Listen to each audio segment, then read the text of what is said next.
நம்முடைய தமிழக முதல்வர் திரு மு.க. ஸ்டாலின் அவர்கள் பொய் சொல்வதையே தன்னுடைய முழு நேர வேலையாக வைத்திருக்கின்றார்கள்.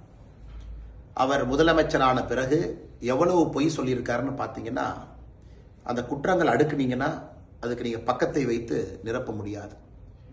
இன்று அவர் சொல்லியிருக்கக்கூடிய மற்றும் ஒரு பொய், நம்முடைய மாண்புமிகு பாரத பிரதமர் திரு நரேந்திர மோடி அவர்கள் தமிழர்கள் அவமதிச்சு பேசிட்டாங்க ஒரிசால தேர்தல் பரப்புரையின் பொழுது. இது முதலமைச்சருக்கு சரியா படிக்கிறது இல்லை, யாரோ எழுதி கொடுத்ததை பார்த்துட்டு இன்னொருத்தர் கொடுப்பாரு, யாரோ அறிக்கை டைப் அடிச்சு அவர் ட்விட்டர்ல போட்டிருப்பாங்க. அதனால் இந்த பதிவு குறிப்பாக தமிழகத்தினுடைய முதலமைச்சர் திரு மு.க. ஸ்டாலின் அவர்களுக்கு அவருக்கு என்னன்னு முதல்ல தெரியணும், அவருக்கு முதல்ல புரிஞ்சாதான் அவருக்கு இருக்கிற அட்வைசருக்கு சரியா சொல்லி அவங்க கரெக்டாக அதை ட்விட்டர்லாம் கரெக்டாக எழுதுவாங்க.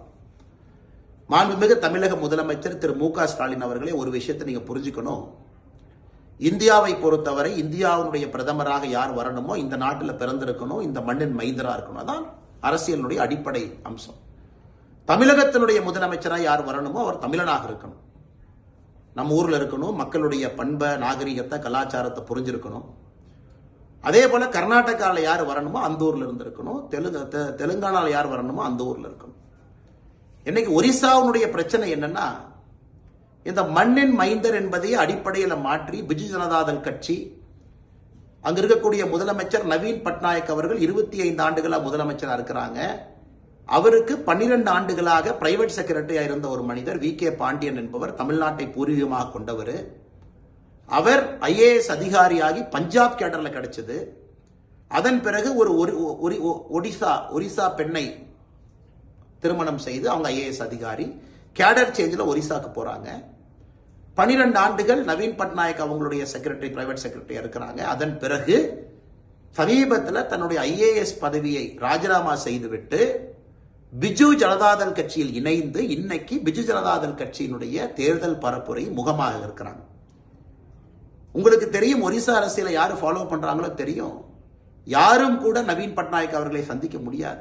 சீஃப் செக்ரட்டரியா, டிஜிபியா வி.கே. பாண்டியன் அவரை பாருங்க, நீங்களா அமைச்சர்களா வி.கே. பாண்டியன் அவரை போய் பாருங்க, அப்ரூவல் கொடுப்பாங்க.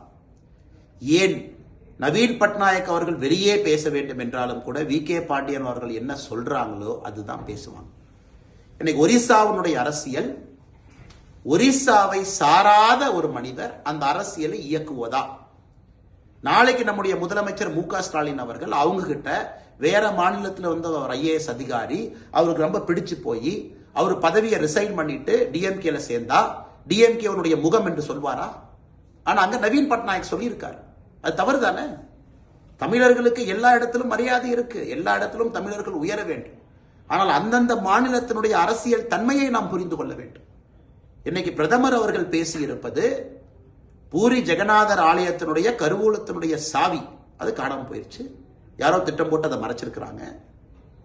12 ஆண்டுகளாக முதலமைச்சருடைய செக்ரட்டரியா இருக்கக்கூடியவர் வி.கே. பாண்டியன்.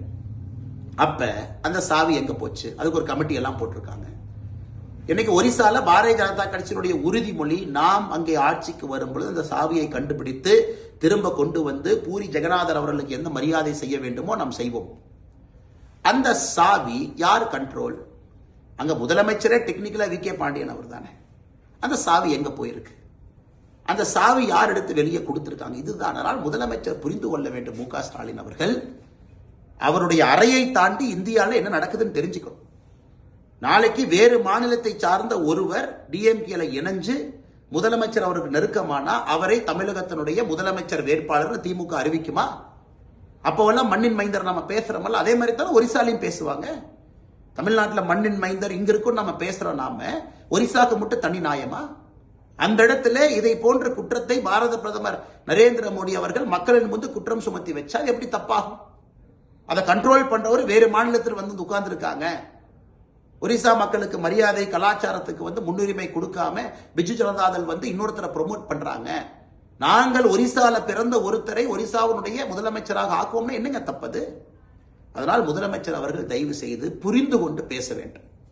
பிரதமர் அவர்களுக்கு தமிழக மக்களின் மீது அளவரிய அன்பு, மதிப்பு, மரியாதை இருக்கு. அதுக்கு தமிழ்நாட்டுக்காரங்க எல்லாத்தையும் கொண்டு போய் இந்தியாவில் இருக்கிற எல்லா மாநிலத்தினுடைய முதலமைச்சர் ஆக்க முடியுமா?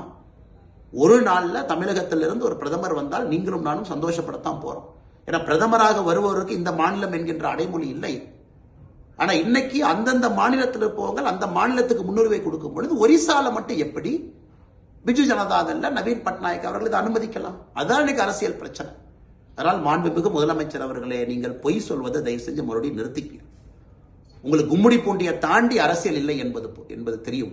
அப்படி இருக்கும் பொழுது பிரதமரின் மீது இது போன்ற பழி சொல்லை சுமத்துவது இது வன்மையாக கண்டிக்கத்தக்கது மட்டுமல்ல, இது ஆரோக்கியமான செயலும் கூட இல்லை மாண்புமிகு முதலமைச்சர் அவர்களே. இது மூலமாக நம்முடைய தமிழக மக்களுக்கும் கூட முதலமைச்சருடைய பொய்யை எங்களுடைய முகநூல் பக்கத்தின் மூலமாக சொல்வதற்கு நாங்கள் கடமைப்பட்டிருக்கின்றோம். நன்றி, வணக்கம்.